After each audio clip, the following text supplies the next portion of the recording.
School essomero erisangibwa mu disitulikiti y'e Kamuli nga lyazimbibwa mu mwaka gwa 1920 abakulembeze abaliwo mu kiseera ekyo.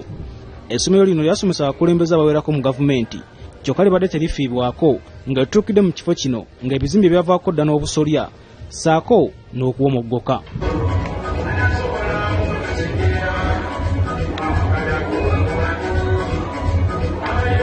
Tutuuseeko ne mu yafeesi y'essomero lino nga n'ebikozesebwa bitono ddala kyokka nga waliwo ebizimbe ebyali byazimbibwa naye olw'obutayambibwako bakulembeze ne bikoma mu kkubo. Embeera y'essomero lino yewaliza kampuni y'Abachina ezimba ebibiro by'amasannyalaze liyisimba China International Water and Communication Company okudduukirira essomero lino nga bazimbira ebizimbe eby'omulembe.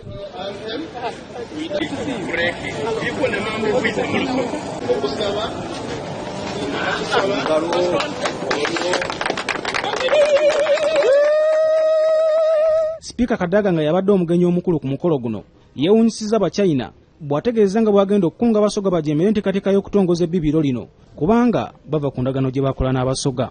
Siraba bakwadde ekitundu ky'emmotoka ekisala bridge ekisala feriawo okujja wano ekitegeeza n'abakozi kye batugamba tebakituukiriza ekyokugabana emirimu. Kati mbagambye tetujja kukkiriza ku commissioner ga projekiti ng'oluguudo lwaffe teruliiko n'olutindo gwa teruliiko. Mu ngeri y'emu Kadaga anenyeza abakulu b'enjigiriza mu disitulikiti y'e Kamuli olw'obutafaayo n'agamba nti bano bavudde ku mulamwa.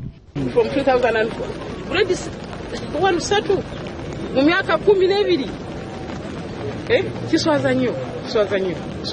Akiikiridde omubaka wa China mu Uganda asuubiza okwongera enkolagana wakati wa Uganda ne China nga babayambako ku ebyo ebikulaakulanya bannayuganda. Which will definitely improve the current situation of power shortage in Uganda after separation. Minisita omubeezi avunaanyizibwa okukulaakulanya ebibuga Isaac Musumba asabye abantu mu disitulikiti y'e Kamuli okujjumbira okusimba emiti basobole okukendeeza ekyeya. Muti gwonna gw'olowoozaako kagube gwa bibala kagube nga si gwa bibala mwangu gwa kusimba. Lwaki tetusimba miti? Lwaki essomero terikwataganisa wamu n'abazadde ne tulaba nti abaana buli mwana asimba emiti 4, 5, 8?